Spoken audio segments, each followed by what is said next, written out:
In this lecture, I'd like to introduce you to yet another file type called links. In Unix, there are two types of links to be distinguished, the first one being soft links, also called symbolic links, and the second one called hard links.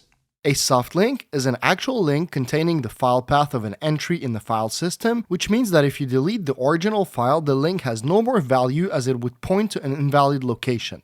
A hard link, on the other hand, is a mirror copy of the original file so that any changes applied to the original file will be applied to the hard link and vice versa. In a nutshell, a soft link can cross the file system, allows you to link between directories, has a different inode number and file's permission than the original file, its permissions will not be updated, and it only has the path of the original file and not its content. A hard link, on the other hand, cannot cross the file system boundaries, cannot link directories, will have the same inode number and permission sets than the original file, its permissions will be updated to match the source file's permissions, and actually contains the content of the source file. Before we move on to the part on how we create them, there's a few concepts I just introduced that need some clarification, starting with the inode number.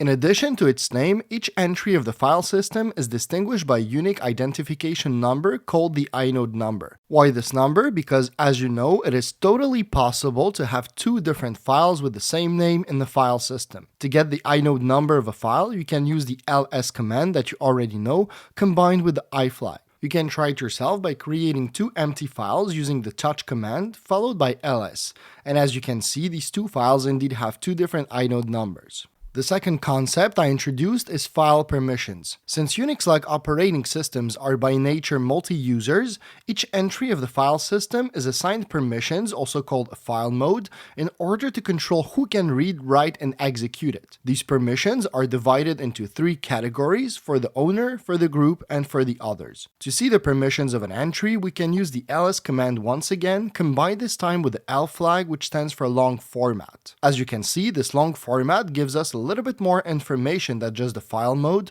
so let me briefly tell you what is what. So first we have the file permission sets, then the owner's username, followed by the group name, its size in bytes, the last modification date, and finally its path name. Let's now have a closer look at the permissions that can be divided as follows. A file's permissions always starts with a character describing the entry type, which will be a dash for a regular file, a D for a directory, an L for a symbolic link, and so on. Then the next three groups of fields, which are for the owner, for the group, and the others, are composed of three characters that convey, always in that order, the reading symbolized by an R, the writing symbolized by a W, and the execution symbolized by an X, or in the case of a missing permission, a dash. No worries though, I'm not asking you to retain all of this right now, as we'll have the opportunity to go over it again in a later lesson.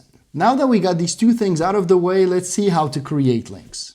To create links, we use the ln command, which you guessed it is a shorthand for link. We will first start by creating a soft link, which is, I assume, the type of links most of you guys have been creating and using so far through the graphical interface. By default, the ln command will create hard links. So to tell ln that we want to create a soft link instead, we can pass it the s flag, which stands for soft. As you can see in its synopsis, the link name is optional because if the file you're trying to create a link to is located in a different directory, the link's name will automatically match the file's name. That being said, you can of course always name your link the way you want to make it more explicit. Let's now create a hard link pointing to the same file. If you run ls along with the long format flag L, you should notice something quite interesting. While our symbolic link is designated by the letter L in the files mode and has an arrow pointing to a target path, our hard link, on the other hand, is displayed like any other file. And the reason for that is that a hard link is actually a hard copy of the original file and not just a reference pointer.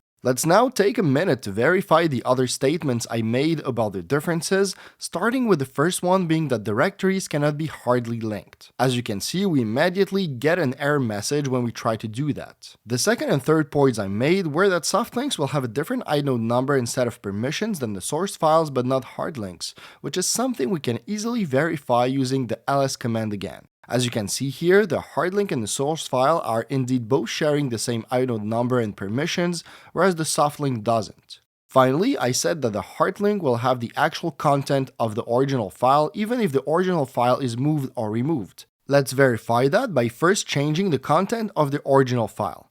As you can see, both files have the same size and their content are indeed similar. If we now rename the original file, we can see that the soft link doesn't work anymore since it doesn't point to a valid path, but that the hard link works perfectly fine. And if finally we completely remove the original file using rm, yet nothing happened to the hard link.